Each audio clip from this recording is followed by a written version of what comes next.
Okay, so you've worked hard, saved your money, and you're ready to buy a home. And now I'm telling you, you actually have to bring more than just a down payment to close on your property. My name is Michelle Fosteris. I'm a licensed real estate agent here in San Diego. Today, we're talking about all things around closing costs so that when you get to the finish line, there are no surprises. In every real estate transaction, whether you're on the buy side or the list side, there are typically fees that you need to anticipate in order to buy a home.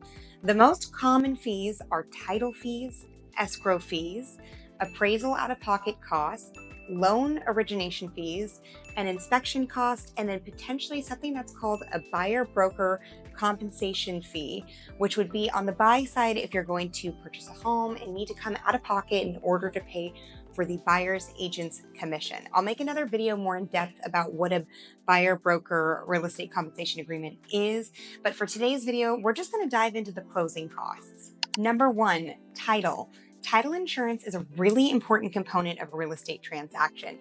It essentially safeguards any buyer or seller from any past title claims. So it's important if you're an heir or a trustee and you go to sell a property that you actually have the rightful claim to that property. And on the buy side, if you go to buy it, then you're actually buying from the individual that owns that piece of real estate. Now, for sake of example, if you're buying a property that's worth $1 million, your title insurance is going to cost approximately $2,600. It's important to note that title and escrow fees are split 50-50. So the buy side pays their own and the list side or sell side pays their own. So for that example, $2,600 on a $1 million property for just one side. Number two, escrow fees.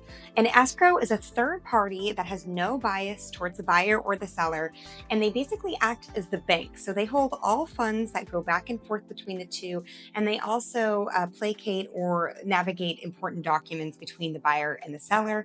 For example, when the buyer goes to buy a property, they put in what's called the earnest money deposit, which is a good faith gesture that they're moving forward on the home, and that goes into an escrow account.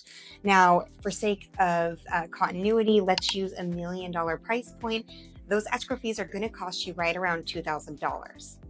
Number three is an appraisal. Now, an appraisal is only going to be an out-of-pocket cost for a buyer that is getting a loan.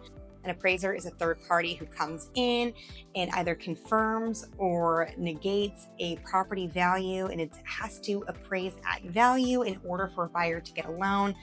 Doesn't appraise, it can result in a slew of issues. So for sake of continuity, for a $1 million price point, a appraisal will cost approximately $600 to $700. Again, out of pocket cost for the buyer, and anything below $1 million is probably closer to around $500. Number four is a loan processing or underwriting fee. This is only a fee relevant to a buyer who is getting a loan, and it's approximately about $1,000 out of pocket for a prospective buyer.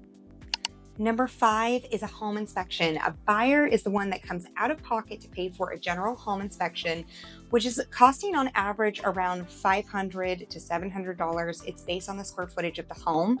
And it's important to note that a home inspection is just the first inspection.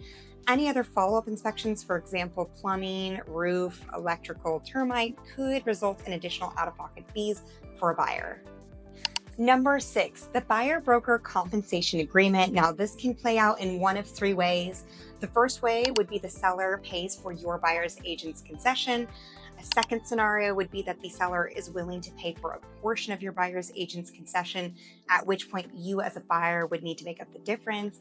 And the third scenario would be that the seller chooses not to pay any sort of compensation to your representative if you're buying a property, at which point you'll need to talk with your representative and negotiate a certain percentage.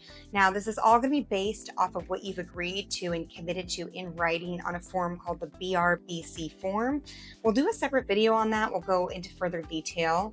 But let's recap everything that we talked about. So in total, we've talked about 7 different closing costs that you can anticipate in addition to your down payment. So I would advise you to start saving if you are planning on financing.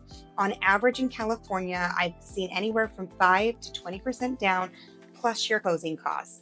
And the closing cost total, I'll put right up here as a summary in our video. Thank you so much for watching. Please be sure to like and subscribe below. I'm posting a video every week, so if you want to stay informed on all things San Diego real estate and lifestyle, I'd really love for you to join my channel.